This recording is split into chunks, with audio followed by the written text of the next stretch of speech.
बिस्मिल्लाहिर्रहमानिर्रहीम अस्सलाम वालेकुम स्टूडेंट्स। आज हम बायोलॉजी के चैप्टर नंबर 2 बायोलॉजिकल मॉलिक्यूल के लेक्चर नंबर 3 को डिस्कस करने जा रहे हैं। आज का हमारा टॉपिक है इम्पोर्टेंस ऑफ वाटर।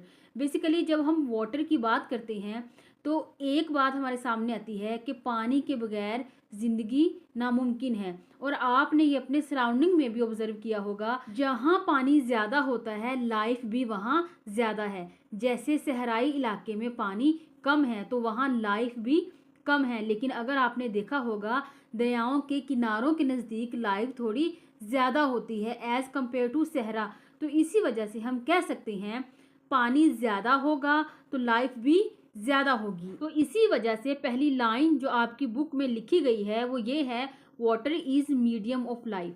इसके बाद लिविंग ऑर्गेनिजम्स में सबसे ज़्यादा पाए जाने वाला कंपाउंड भी वाटर है, the most abundant compound in living organism. अब हम वाटर की अक्रेंस देख लेते हैं लिविंग ऑर्गेनिज्म में। लिविंग ऑर्गेनिजम्स में वाटर की कॉन्सेंट्रेशन वेरी करती है फ्रॉम 65 टू 89%। यानी कुछ ऑर्गेनिज्म में वाटर की क्वांटिटी कम होती है और कुछ ऑर्गेनिजम्स में वाटर की क्वांटिटी ज़्यादा होती है। यानी वो ऑर्गेनिजम्स जो ड्राई कंडीशन में रहते हैं इनमें वाटर की क्वांटिटी कम होती है, और वो ऑर्गेनिजम्स जो इक्वेटिक इन्वायरमेंट में रहते हैं इनकी बॉडी में वाटर की क्वांटिटी वो थोड़ी ज़्यादा होती है। तो ये वेरी करती है फ्रॉम 65 टू 89%। ऑब्जेक्टिव के लिहाज से इम्पोर्टेंट है ये फिगर। अगर हम ह्यूमन बॉडी की बात करें तो मिनिमम अमाउंट ऑफ वाटर पाया जाता है बोन सेल्स में, दैट इज़ 20%। तो अगर आपसे पूछा जाए which cell contains the least amount of water in human body तो आप कहेंगे बोन सेल। या फिर अगर प्लांट बॉडी की बात की जाए तो seed sales contain least amount of water. फिर इसी तरह अगर मैक्सिमम वाटर देखा जाए कि कौन से ऐसे बॉडी सेल्स हैं जहां पर मैक्सिमम अमाउंट ऑफ वाटर आपको मिलता है, तो वो maximum amount of water 85 to 89% के करीब है, और ये आपको ब्रेन सेल्स में मिलेगा। ब्रेन सेल्स जो हैं वो न्यूरॉन से मिलकर बने होते हैं, और न्यूरॉन्स सेल्स बहुत ज़्यादा डेलिकेट सेल्स होते हैं। डेलिकेट इसी वजह से होते हैं क्योंकि इनके अंदर वाटर की concentration as compare to other body cells बहुत ज़्यादा मौजूद होती है। तो ये मैक्सिमम वाटर कंटेन करने वाले सेल्स होंगे। लेकिन अगर आपसे ओवरऑल पूछा जाए कि लिविंग ऑर्गेनिजम्स में वाटर की एवरेज परसेंटेज कितनी है तो आप कहेंगे 70%। अब सेल में इतनी ज़्यादा अमाउंट में वाटर क्यों पाया जाता है, इसकी क्या रीज़न है? That all chemical reactions in cells occur in the presence of water. यानी सेल्स में जितने भी रिएक्शंस होते हैं वो पानी की मौजूदगी में होते हैं। अब केमिकल रिएक्शंस के होने के लिए वाटर का होना क्यों ज़रूरी है इसको हम आगे जाकर डिस्कस करेंगे। लेकिन एक बात आपने याद रखनी है, जिस सेल में वाटर जितना ज़्यादा होगा उसमें रिएक्शंस भी उतने ही ज़्यादा होंगे। जैसे हमारे ब्रेन सेल्स में वाटर बहुत ज़्यादा होता है तो इनमें केमिकल रिएक्शंस भी सबसे ज़्यादा होंगे।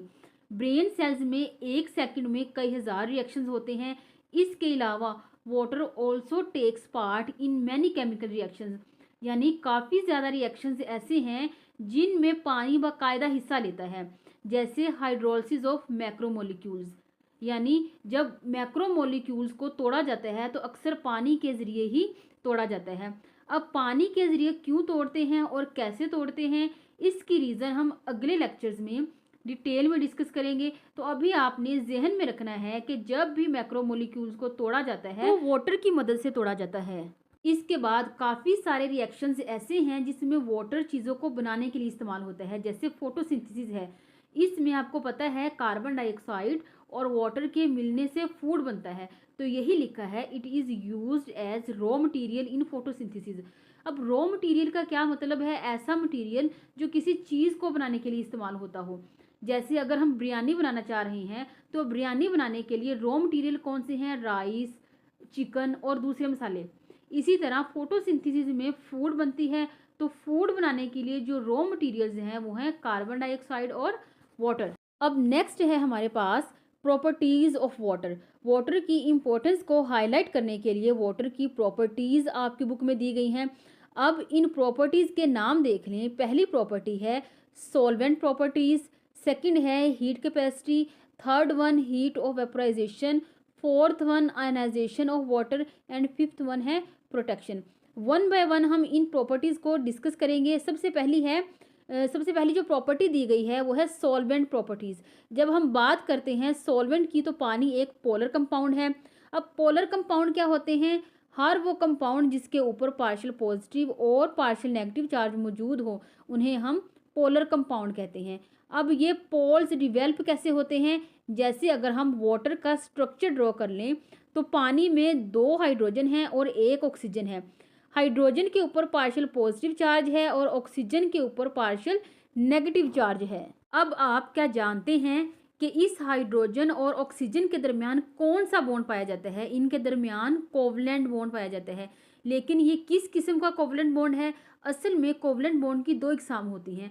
One of them is known as polar covalent bond and other is known as non polar covalent bond. तो यहाँ पर हाइड्रोजन और ऑक्सीजन के दरमियान किस किस्म का बॉन्ड है? हाइड्रोजन और ऑक्सीजन एक्चुअली ये दोनों डिफरेंट इलेक्ट्रोनेगेटिविटी शो करने वाले एटम्स हैं। अब यहाँ पर एक टर्म इस्तेमाल हुई है इलेक्ट्रोनेगेटिविटी। ये टर्म आपने 9th में केमिस्ट्री में पढ़ी होगी। साइंस के स्टूडेंट्स होने के नाते ये टर्म आपको आनी चाहिए, पहले से मालूम होनी चाहिए। इसकी डेफिनेशन क्या है? The ability of an atom to attract shared pair of electron toward itself, यानी इलेक्ट्रॉन्स को अपनी तरफ अट्रैक्ट करने की जो एबिलिटी होती है उसे इलेक्ट्रोनेगेटिविटी कहते हैं।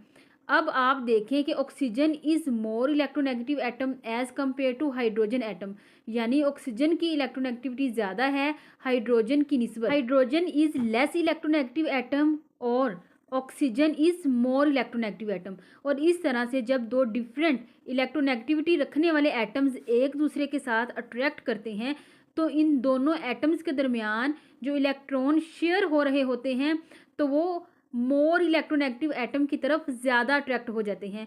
आप देखें ये दोनों इलेक्ट्रॉन शेयर हैं, इनमें से एक हाइड्रोजन का है और दूसरा ऑक्सीजन का है। ये दोनों इलेक्ट्रॉन्स मोर इलेक्ट्रोनेगेटिव एटम की तरफ ज़्यादा अट्रैक्ट हो रहे हैं, यानी ऑक्सीजन की तरफ ज़्यादा अट्रैक्टेड नज़र आ रहे हैं क्योंकि ये दोनों इलेक्ट्रॉन ऑक्सीजन की तरफ ज़्यादा चले गए हैं। इसी वजह से ऑक्सीजन के ऊपर पार्शियल नेगेटिव चार्ज आ जाएगा और चूंकि हाइड्रोजन से थोड़ा दूर चले गए हैं इसलिए हाइड्रोजन के ऊपर पार्शियल पॉजिटिव चार्ज आ जाएगा। और अब दोनों एटम्स के ऊपर चूंकि पोल्स डिवेल्प हो चुके हैं इसलिए इसको पोलर कोवलेंट बॉन्ड कहेंगे। अगर इन दोनों एटम्स की इलेक्ट्रोनेगेटिविटी सेम होती तो शेयर्ड पेयर ऑफ इलेक्ट्रॉन दरमियान में फॉल करता, तो ऐसी सूरत में किसी पर भी पार्शियल पॉजिटिव और पार्शियल नेगेटिव चार्ज डिवेल्प नहीं होना था। और इस किस्म के बॉन्ड को हम नॉन पोलर कोवलेंट बॉन्ड कहते हैं जो कि वाटर में नहीं है। अब आपने ये बात याद रखनी है, वाटर में पोलर कोवलेंट बॉन्ड पाया जाता है। स्टूडेंट्स आपने इस कॉन्सेप्ट को अच्छे से समझना है। बहुत से स्टूडेंट्स की इलेक्ट्रोनेगेटिविटी पर अच्छी ग्रिप नहीं होती। एक दफ़ा दोबारा से सुन लें, हाइड्रोजन और ऑक्सीजन की इलेक्ट्रोनेगेटिविटी में डिफरेंस है। ऑक्सीजन की इलेक्ट्रोनेगेटिविटी ज़्यादा और हाइड्रोजन की इलेक्ट्रोनेगेटिविटी कम है। अब इलेक्ट्रोनेगेटिविटी क्या है? किसी भी एटम की वो एबिलिटी, वो पावर जिसके ज़रिए शेयर पेयर ऑफ इलेक्ट्रॉन को अपनी तरफ ज़्यादा पुल कर लेता है, ज़्यादा अट्रैक्ट करता है। अब जिसकी इलेक्ट्रोनेगेटिविटी ज़्यादा होगी वो शेयर पेयर ऑफ इलेक्ट्रॉन को अपनी तरफ ज़्यादा अट्रैक्ट करेगा। अब यहाँ पर चूंकि ऑक्सीजन की इलेक्ट्रोनेगेटिविटी ज़्यादा है इस वजह से ऑक्सीजन इस शेयर पेयर ऑफ इलेक्ट्रॉन को अपनी तरफ पुल कर लेगा, जिसकी वजह से ऑक्सीजन के ऊपर पार्शियल पॉजिटिव चार्ज आ जाएगा। और चूंकि हाइड्रोजन से ये पेयर थोड़ा सा दूर हो गया है इसीलिए इसके ऊपर पार्शियल पॉजिटिव चार्ज आ जाएगा। अब क्योंकि वाटर के ऊपर 2 पोल्स डिवेल्प हो गए हैं, पार्शियल पॉजिटिव और पार्शियल नेगेटिव, इसलिए वाटर को बाईपोलर मॉलिक्यूल या पोलर मॉलिक्यूल कहते हैं। Because of its bipolar nature water act as solvent for many substances. असल में बहुत सी चीज़ें वाटर में इजीली डिसॉल्व हो जाती हैं, इसलिए वाटर को यूनिवर्सल सॉल्वेंट कहा जाता है। यूनिवर्सल सॉल्वेंट का जो मतलब निकलता है वो ये है कि वाटर में हर चीज़ डिसॉल्व हो जाती है, लेकिन ये थोड़ी सी एग्जैजरेशन हो जाएगी कि वाटर के अंदर हर चीज़ डिसॉल्व हो जाती है। अगरचे वाटर में हर चीज़ तो डिसॉल्व नहीं हो रही होती but maximum things can be dissolve in water. इसके बाद अगर हम बात करते हैं water as a solvent, water different compounds के साथ डिफरेंट बिहेव शो कर रहा होता है। जैसे अभी हम देखेंगे one by one water polar compounds के साथ कैसे बिहेव करता है, आयोनिक कंपाउंड्स के साथ कैसे बिहेव करता है, नॉन आयनिक कंपाउंड के साथ कैसे बिहेव करता है और नॉन पोलर कंपाउंड्स के साथ कैसे बिहेव करता है। स्टूडेंट्स, आपने 9th क्लास केमिस्ट्री के चैप्टर नंबर 6 सॉल्यूशन में एक रूल पढ़ा होगा, लाइक डिजोल्व लाइक, यानी सॉल्वेंट अपने जैसे कंपाउंड को ही अपने अंदर डिजोल्व करने की सलाहियत रखता है। यानी अगर सॉल्वेंट पोलर है तो वो पोलर कंपाउंड को ही अपने अंदर डिजोल्व करेगा, और अगर सॉल्वेंट नॉन पोलर है तो वो नॉन पोलर कंपाउंड को ही अपने अंदर डिजोल्व करेगा। तो polar compound, due to polarity excellent solvent for polar substances, यानी अपनी पोलैरिटी की वजह से वाटर जो है वो पोलर कंपाउंड के लिए एक्सीलेंट सॉल्वेंट है। तो like dissolve like, water polar molecule है, इसलिए ये अपने अंदर पोलर कंपाउंड्स को डिजोल्व करने की सलाहियत रखता है। आयनिक कंपाउंड, स्टूडेंट्स मैंने आपको पिछले लेक्चर में बताया था, हर वो चीज़ जिसको पानी का मॉलिक्यूल अट्रैक्ट करता है तो वो पानी के अंदर इजीली डिजोल्व हो जाती है। तो आयनिक कंपाउंड, जैसे ही हम किसी ionic compound like NaCl sodium chloride को वाटर में डालेंगे तो सोडियम क्लोराइड आयंस में कन्वर्ट हो जाएगा। सोडियम पर पॉजिटिव चार्ज आ जाएगा और क्लोरीन के ऊपर नेगेटिव चार्ज आ जाएगा। और वाटर में जो ऑक्सीजन वाला पोर्शन है वो सोडियम को अट्रैक्ट करता है और जो हाइड्रोजन वाला पोर्शन है वो क्लोरीन को अट्रैक्ट करता है। तो इस वजह से NaCl जो है वो पानी में इजीली डिजोल्व हो जाता है। तो यही लिखा है, when dissolve in water dissociates into positive और नेगेटिव आयंस, यानी जब आयनिक कंपाउंड को वाटर में डिजोल्व किया जाता है तो ये पॉजिटिव और नेगेटिव आयंस में डिसोसिएट हो जाता है। तो इसके बाद है हमारे पास non ionic substances having charge group in their substances, यानी ऐसे नॉन आयनिक कंपाउंड जिनके ऊपर चार्ज ग्रुप होता है, आर डिस्पर्स्ड इन वाटर, इनको जब पानी के अंदर रखा जाता है तो ये डिस्पर्स हो जाते हैं। अब डिसोल्यूशन का क्या मतलब है और डिस्पर्शन का क्या मतलब है, दो लफ्ज़ यहाँ पे इस्तेमाल हुए हैं, एक डिसोल्यूशन और दूसरा है डिस्पर्शन। जैसे आपने देखा होगा NaCl को जब पानी में हल किया जाता है तो हल होने के बाद सोडियम क्लोराइड हमें नज़र नहीं आता, यानी पानी जो है वो मुकम्मल तौर पर ट्रांसपेरेंट नज़र आता है, बिल्कुल साफ शफाफ।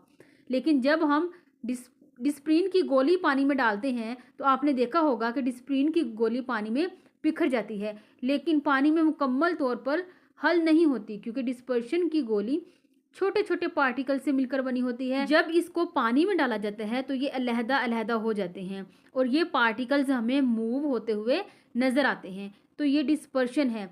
तो डिसोल्यूशन और डिस्पर्शन में क्या फ़र्क है, डिसोल्यूशन में जो चीज़ है वो अपना वजूद गायब कर देती है पानी से, और डिस्पर्शन में इसके छोटे छोटे पार्टिकल्स पानी के अंदर मूव कर रहे होते हैं। तो जब भी नॉन आयनिक सब्सटेंस जिसके ऊपर पॉजिटिव ग्रुप होता है पानी में डालते हैं तो वो डिज़ोल्व नहीं होते, डिस्पर्स होते हैं। Non polar compounds, they are insoluble in water, क्योंकि वाटर पोलर कंपाउंड है इसलिए नॉन पोलर कंपाउंड को अपने अंदर डिज़ोल्व नहीं करता, क्योंकि मैंने आपको अभी बताया like dissolve like, water polar compound है इसलिए ये पोलर कंपाउंड्स को ही अपने अंदर डिज़ोल्व करेगा। और ये भी मैंने आपको लास्ट लेक्चर में बताया था, जो चीज़ पानी में डिज़ोल्व नहीं होती वो सेल के स्ट्रक्चर बनाने में हेल्प करती है। तो यही लिखा है, maintain the membrane of cell, non ionic compound चूँकि वाटर में इनसॉल्युबल हैं इसलिए ये सेल की मेम्ब्रेन्स बनाने में काम आते हैं। तो सेल में जितनी भी मेम्ब्रेन्स हैं, जैसे एंडोप्लाज्मिक रेटिकुलम की मेम्ब्रेन है, माइटोकॉन्ड्रिया की मेम्ब्रेन है, लाइजोसोम्स की मेम्ब्रेन है, तो नॉन आयनिक कंपाउंड इन तमाम की मेम्ब्रेन्स बनाने में काम आते हैं। नेक्स्ट है formation of compartments of cell, यानी सेल के कंपार्टमेंट्स सेल की चीज़ें बनाने में काम आते हैं। नेक्स्ट है सॉल्वेंट फॉर बायोकेमिकल रिएक्शन, यानी सेल के अंदर जितने भी रिएक्शन हो रहे होते हैं वो पानी की मौजूदगी में होते हैं। अब इसकी रीज़न क्या है इसको हम डिस्कस करने लगे हैं। जब भी पानी एज ए सॉल्वेंट काम कर रहा होता है केमिकल रिएक्शन में, कि पानी के अंदर जो आयंस हैं, जो मॉलिक्यूल्स हैं वो मूव कर रहे होते हैं, और जो चीज़ मूवमेंट वाली होती है इसके साथ टकराने के चांसेस ज़्यादा होते हैं। अब केमिकल रिएक्शन क्या होता है, जैसे फॉर एग्जांपल हमारे पास ये एक रिएक्टेंट है A और दूसरा है B, और इनसे जो प्रोडक्ट बनेगा है वो है C। अब सी कब बनेगा? जब ए बी से टकराएगा, यानी कि जब इनकी कोलिजन होगी, जब ये आपस में टकराएंगे, तब इनसे जो है वो नया प्रोडक्ट बनेगा। तो पानी की सबसे बड़ी प्रॉपर्टी ये है, when in solution randomly ions and molecules moves and they are in more favourable state to react with other molecules. तो आयंस और मॉलिक्यूल्स जो मूव कर रहे होते हैं, ये एक ऐसी हालत में आ जाते हैं कि वो दूसरे मॉलिक्यूल के साथ रिएक्ट कर सकें। Because of this all reactions occur in the presence of water. और इसी वजह से जितने भी सेल के अंदर रिएक्शंस होते हैं वो पानी की मौजूदगी में होते हैं। एक तो ये रीज़न है कि पानी आयंस को मूव करवा के रखता है, इससे कोलिजन के चांसेस बढ़ जाते हैं। और दूसरी रीज़न ये है that in cell all reactions catalysed by enzymes which move in aqueous medium. यानी सेल के अंदर जितने भी रिएक्शंस हैं उनको एंजाइम कैटलाइज करता है, और एंजाइम के लिए पानी का होना लाजमी है। अब ये हम चैप्टर नंबर 3 में डिटेल में डिस्कस करेंगे। So students, this is all about today's lecture. If you have any question, do write your question in comment section. अल्लाह हाफिज़।